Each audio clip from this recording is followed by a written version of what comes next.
36 week of my pregnancy journey. अब मेरे husband को भी ऐसा कुछ टाइम के लिए वर्क फ्रॉम होम मिल गया, तो मेरे लिए इजी हो गया है। वैसे सुबह सुबह वॉक के लिए निकली थी तो मैं नारियल पानी पी और कुछ सब्जी फल वगैरह लेकर के मैं सफल से ही ऊपर आ गई थी। वैसे तो डॉक्टर बोलती है हाफ एन आवर का दो बार ऐसे वॉक करने के लिए सुबह शाम, लेकिन मेरे से अब ये वॉक नहीं हो रहा है क्योंकि मैं बिल्कुल भी खड़ा नहीं हो पा रही हूँ। खड़ा होती है तो मेरे बैक में बहुत ज़्यादा पेन होता है।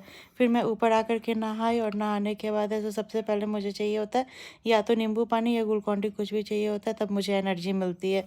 नहीं तो मैं एनर्जी ऐसे पूरा का पूरा लो हो जाता है। मैं बिल्कुल भी खड़ा नहीं हो पाती हूँ, कुछ करने के लायक नहीं रहती उस टाइम।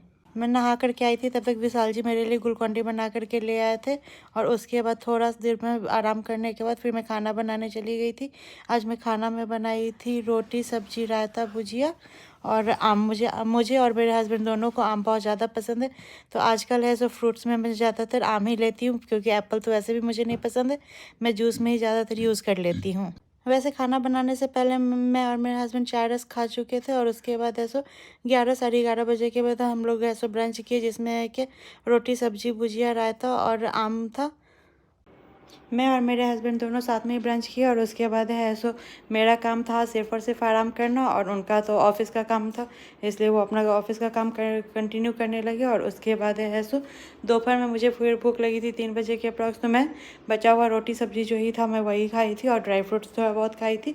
मेरे हस्बैंड नहीं खाए थे क्योंकि वो उस टाइम भी फ्रूट्स ही ले लिए थे। फिर रात के डिनर में मैं रोटी या चावल ऐसा कुछ नहीं बना करके एकदम सिंपल सा सिर्फ और सिर्फ वेजीज डाल करके, ढेर सारा वेजीज डाल करके मैं अपने लिए ऐसा माइक्रोनी बनाई थी अपने लिए और अपने हस्बैंड के लिए, जो हम दोनों को बहुत पसंद है। और वैसे ये रेसिपी मैं फ़र्स्ट टाइम ट्राई की थी, जो कि बहुत ज़्यादा ही सिंपल था, जिसमें मैंने कोई भी मसाला वगैरह कुछ भी ऐड नहीं किया था, सिर्फ और सिर्फ वेजीज डाले थे, शिमला मिर्च गाजर और प्याज डाल करके मैं बनाई थी। बहुत टेस्टी।